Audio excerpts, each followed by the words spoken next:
예, 이번 시간부터는 상속세 및 증여세법을 공부하도록 하겠습니다. 앞으로 상속세 및 증여세법이라는 하나의 법을 가지고 우리가 한 시험 대비로 한 3시간 정도 동안 같이 학습을 하게 될 텐데 굉장히 작죠? 분량이 굉장히 작습니다. 법인세법이나 뭐 소득세법 이런 것들에 비해서 굉장히 분량이 작은 걸 알 수 있는데 시험에 그만큼 들 나오기 때문이거든요. 그럼 분량도 작고 시험에 들 나온다. 그렇다면 이게 소득세법이나 법인세법에 비해서 중요하지 않은 법이냐? 그렇지는 않습니다. 현실로 나가면 오히려 정반대인 경우가 많습니다. 무슨 말이냐 하면 소득세법이나 법인세법보다도 실무에서는 상속증여세법이 굉장히 중요하게 다뤄지고 그리고 전문적으로 공부하시는 분들 입장에서는 공부하기도 굉장히 어렵습니다. 법인세법과 소득세법보다 훨씬 더 어렵습니다. 그럼 왜 그렇게 어렵냐? 법이 어렵게 구성되어 있기 때문이죠. 왜 그럼 법이 어렵게 구성이 되어 있느냐? 상속증여세법은 아무래도 덩어리가 굉장히 큽니다. 무슨 말이냐 하면 개인이 이제 상속이나 증여가 발생했을 때 내야 되는 상속이나 증여세를 내는 사람들이 고액의 자산가들일 거 아닙니까? 그러니까 한 번에 낼 때 막 기초 최소 몇 억, 그 다음에 많으면은 몇백억 단위까지 뭐 한 번에 세금을 내게 되거든요.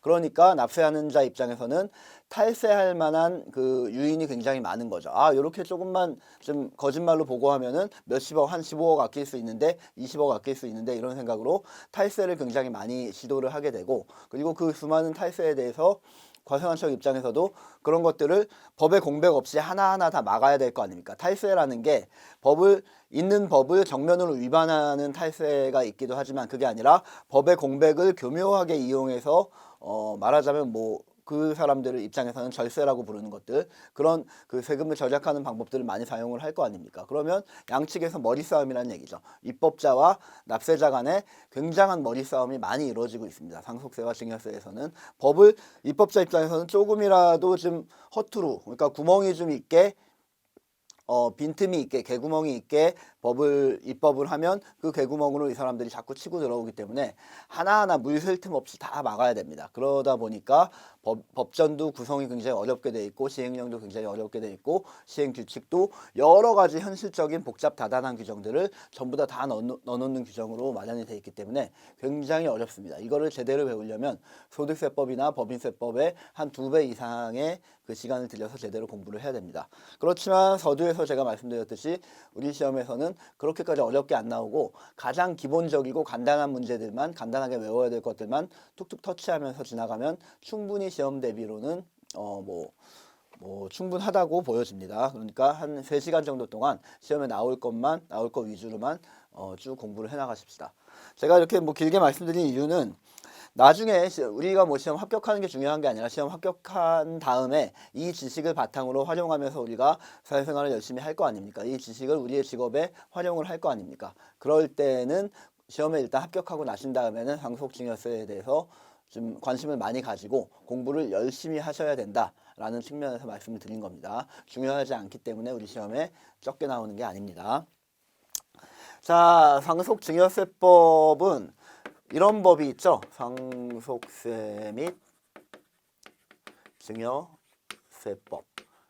상속세와 증여세는 이런 하나의 법에 들어와 있는 그 규정입니다. 하나의 법에 의해서 규율되고 있습니다. 이 법에 의해서 상속세도 규정이 되고 있고 증여세도 규정이 되어 있습니다. 이거는 우리 조세 총론 시간에 배운 것처럼 우리 조세법의 기본 원칙과 좀 배치되는 그 법전 체계 구성이거든요. 왜냐하면 우리 조세법의 기본 원칙은 1세목 1세법주의 원칙에 따른다 그랬지 않습니까?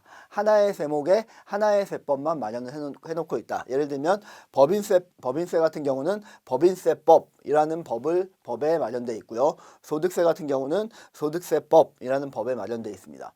법인세 및 소득세법이라는 법이 있는 게 아니라 법인세는 법인세법 따로, 소득세는 소득세법 따로, 부가가치세는 부가가치세법 따로 이렇게 하나의 세목별로 하나의 법이 규정되어 있는 게 원칙인데 상속세랑 증여세는 특이하게도 하나의 법 안에 옹기종기 모여 살고 있습니다. 왜 그러냐 하면 얘들은 뭐 굳이 말하자면 일종의 쌍둥이 같은 개념이거든요. 거의 비슷한 애들이거든요. 왜 비슷하냐?